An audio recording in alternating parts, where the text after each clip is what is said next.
Acredito que nenhum de nós gostaria de estar aqui. Vossa Excelência, com certeza, passando um constrangimento.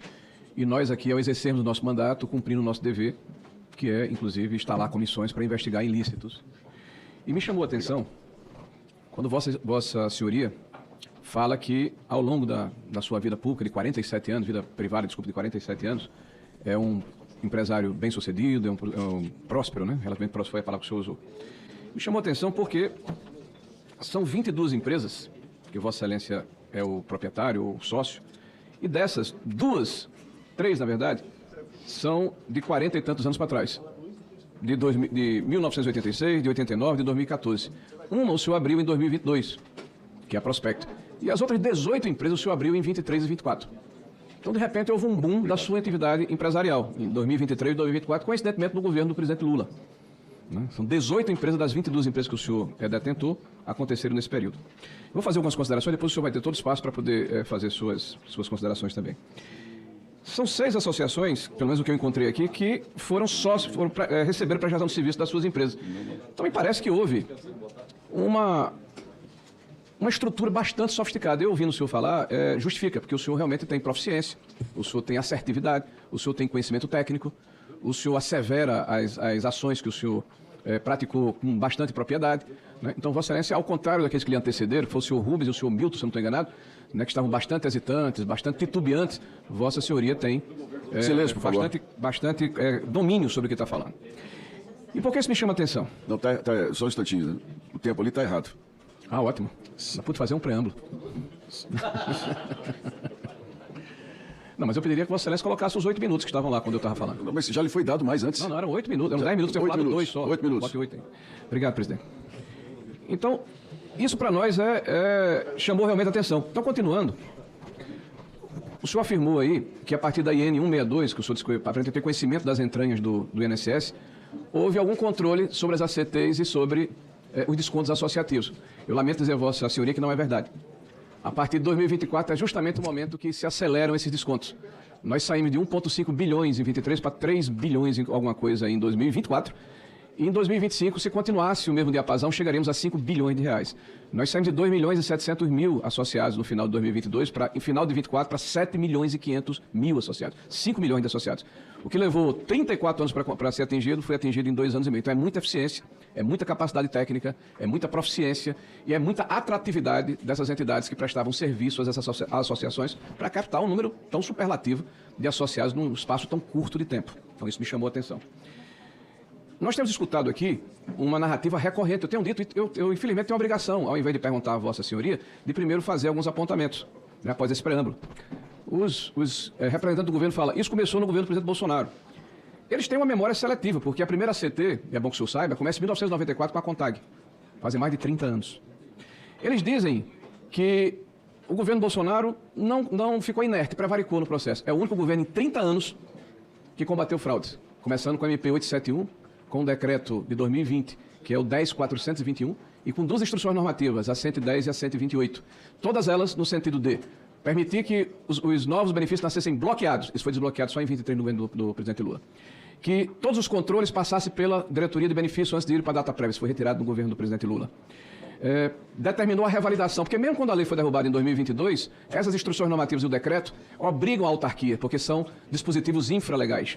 E o governo Lula prevaricou porque não procedeu à revalidação que deveria acontecer no final de 2024. Então, a primeira narrativa falsa. A segunda, afrouxou regras, eu acabei de falar. As que nós impusemos é que eles afrouxaram. E a terceira, que o PT, quem descobriu, combateu as fraudes. As fraudes foram interceptadas pela imprensa, através de reportagens, foram identificadas pelo Ministério Público, foram informadas ao Judiciário e a Polícia Federal agiu a mando do Judiciário, que, por sua vez, determinou que o Ministério da Previdência afastasse o presidente do INSS e o procurador-geral. Não foi Lula, não. Lula estava dormindo em berço esplêndido. E só para lembrar aos desavisados, que não sabem que existia fraude do INSS, 1991, mas vamos para cá, 2009 e 2010. Descontos irregulares aumentam. Descontos irregulares, senhores. Olha que surpresa. Quem era o presidente naquela época? Descontos irregulares.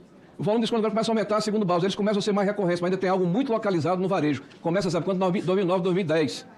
Aí vem contribuição compulsória. Aposentados são descontados sem saber se sindicatos faturam milhões. Olha que surpresa. Sabe quando é que foi isso, gente? Foi em 2010. E o ministro Carlos Gaba, na época, sede da Confederação Brasileira do Aposentado, última quarta-feira, ficou decidido que o interessado que está sendo lesado, roubado, precisa ir ao sindicato, à associação e pedir o cancelamento. 2010. Quem era o presidente na época? Ah, não sei. As pessoas vão entender o que eu estou falando. Idosa descobriu que teve desconto devido de INSS por 30 anos após escândalo de fraude. Acabei de dizer que faz desde 1994. Contribuição compulsória. Aposentados são descontados sem saber se sindicatos faturam milhões. 2010 também. Polícia Federal conclui inquérito que investiga Gleisi e Paulo Bernardo e envia relatório ao Supremo Tribunal Federal. Olha que surpresa. Quem são esses personagens? 15 de março de 2018. E qual é o inquérito aqui? Consignados. Qual é o objeto dessa comissão, me parece, né? As pessoas talvez tenham se esquecidos. E agora, esse partido que fica aqui dizendo que quer combater a fraude e tal, quer ajudar o trabalhador, é o mesmo que votou contra, há pouco tempo, na medida provisória que determina a retirada dos consignados. Né? É a mesma. E a esquerda ajudou a manter desconto que levaram a fraude do INSS, daqui em 2019, mostrando que foi combatida a MP, que nós apresentamos a 871. Nós estamos vendo aqui uma profusão de notícias. Vou até parar por aqui, porque para não constranger muito os nossos amigos. Mas vamos aqui para algumas perguntas, para dizer que eu não perguntei nada a Vossa Senhoria. Em dezembro de 2022, nós tínhamos 2.706.000 aposentados. Começou em janeiro de 2019 com 2.700.000, menos 70 mil aposentados. E o ápice aqui foi 7.400.000 em dezembro. Diante de tudo isso, pelas características que eu já descrevi de Vossa Senhoria, de que é uma pessoa sofisticada, inteligente, antenada com o que está acontecendo ao seu redor, Vossa Senhoria não notou que esse boom econômico que foi proporcionado a Vossa Senhoria e às suas empresas tinha origem justamente nessa questão ligada às associações que cresceram vertiginosamente nesse período? Eu vou fazer 4 perguntas e eu respondo uma vez. Né? O senhor comprou, o senhor nos disse aqui, 50 milhões, quase 49 milhões em debêntures de uma empresa chamada Aspar. E o senhor afirmou aqui, uma declaração sua há pouco, né, de que diversifica os seus negócios e alocou 49 milhões nessa empresa, que é uma empresa de tecnologia. Me parece que o debênture é em função de um investimento nessa área de tecnologia. Vossa Excelência tem conhecimento de que tipo de produto é esse? Ele realmente cresceu na proporção que Vossa Senhoria imaginava, justificando o seu investimento? Eu tenho 50 segundos, presidente. E, por fim, nessa situação, o senhor tem conhecimento de que, recentemente, foi anunciado que esta empresa é caracterizada, inclusive no inquérito da Polícia Federal, como uma empresa que repassa recursos a terceiros, como o caso do senhor Paulo, que é secretário executivo de um senador aqui do Senado da República. 3 milhões de reais foi noticiado. Né? O senhor disse que não tem relação direta com nenhuma das entidades com desconto associativo. No entanto, o senhor foi procurador da ANBEC. Como é que o senhor explica essa ambiguidade? O senhor conhece quem é o responsável por essa empresa Aspar, já que o senhor fez um investimento tão vultoso, conhece a empresa, o histórico dela, porque 49 milhões é muito dinheiro para qualquer um, inclusive para Vossa Senhoria, imagino. E, por fim, Vossa Senhoria também, outra pergunta, prometo. Foi não. Você me afirma aqui que não há dificuldade de se ter negócio ou contratar serviços com funcionários públicos. Concordo com Vossa Senhoria. Mas, veja, Vossa Senhoria tinha uma relação com a esposa do senhor Virgílio, negocial. E ele, além de ter sido, na época, quando fez essa empresa, no final do ano de 2022, essa empresa, contratou uma pessoa que depois prestou o serviço ao senhor, né, que foi o diretor financeiro, acho que fosse o Newton, se não estou enganado, ou o senhor Rubens, um dos dois. Para encerrar, Excelência. Não é muita coincidência que essas pessoas estejam dentro do mesmo bolo dessa confusão fenomenal. Então eu encerro, eu tenho mais 5 aqui, eu encerro dizendo a Vossa Senhoria que esse, sem dúvida nenhuma, é um problema gigantesco. Vossa Senhoria está bem assessorado, Vossa Senhoria é um homem inteligente, preparado, consciente do que está acontecendo. Espero que o senhor possa, caso seja possível, provar sua inocência, mas há um fato inquestionável. Há um roubo contra aposentados brasileiros. Há uma fraude que foi cometida. E era muito importante que o senhor pudesse nos ajudar a elucidar, ou se não a nós, a própria Polícia Judiciária. Foi não.